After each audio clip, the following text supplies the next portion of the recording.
You walk into a room and what do you know? Before anyone speaks, before a face changes, you catch the half-second pause in conversation, the laugh that ends a beat too fast, the one person standing slightly too still, something in you goes quiet, something's off. Everyone else reaches for the snacks, you're reading the exits. People have names for this. Sensitive, anxious, bit much.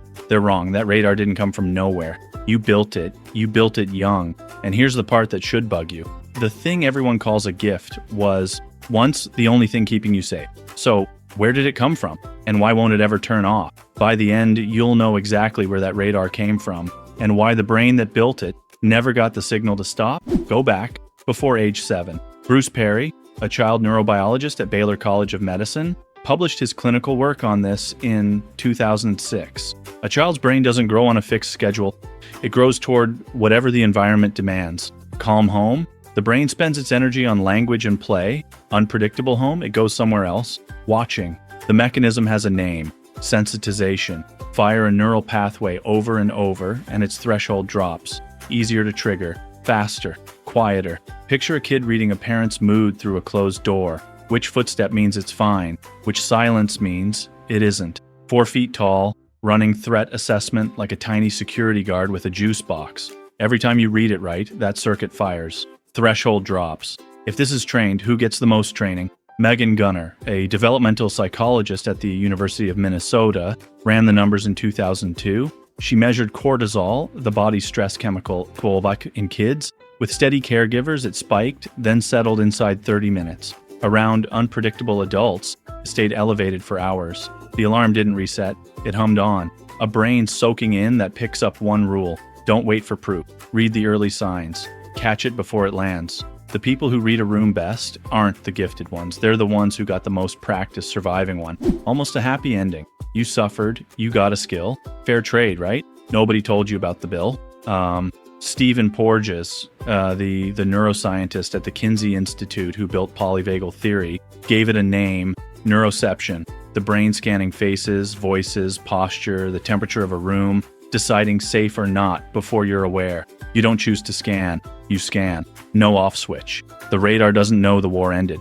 Bessel van der Kolk, a psychiatrist at Boston University, published The Body Keeps the Score in 2014. The danger passes, the years pass, the house is long gone. The nervous system keeps watch anyway. In sensitized people, even mild stressors triggered alarm responses 2 to 3 times larger than in people without it. Same sensitivity. New room. No threat. Think about the last time you walked into a calm room and your stomach already knew something. Was anything actually wrong? Now you're an adult. You're reading a waiter's body language like a hostage negotiator while he asks if you want more bread. A text that just says, hey, gets decoded like a ransom note. 3 people shift in their chairs at a meeting, and your stomach already knows it's bad news 20 minutes before it is. Let that sit. The radar isn't broken. It's working perfectly. That's the problem. A security system built for a burning building, still running at full volume in a quiet apartment. Nobody showed you the dial. You didn't know there was one. If it's wired this deep,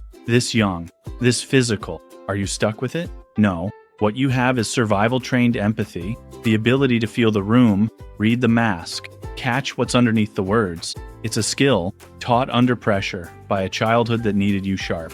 Not a personality trait you arrived with, taught. That word matters more than it looks like it does. Learned things can be relearned. The alarm went automatic, because back then, automatic kept you alive. It doesn't have to stay there. You weren't built wrong. You were built for a specific war. Most people file this hyper-noticing underflaw, but paying attention that closely was the smartest thing a small powerless kid could do. Attention was protection. The work isn't to kill the radar, it's to take it off automatic. Notice the scan. Ask, is this danger or just a quiet room? You're not trying to silence a smoke detector. You're trying to stop eating breakfast in the hallway because the kitchen always smelled like burning. Most of the time, it's just a room. So you walk into the next room, and yes, you read it. The pause, the still figure, the laugh a beat too fast. You always will. But now you know what it is. Not a verdict, a signal. You decide what to do with it. You were never too sensitive. You were just very, very well trained.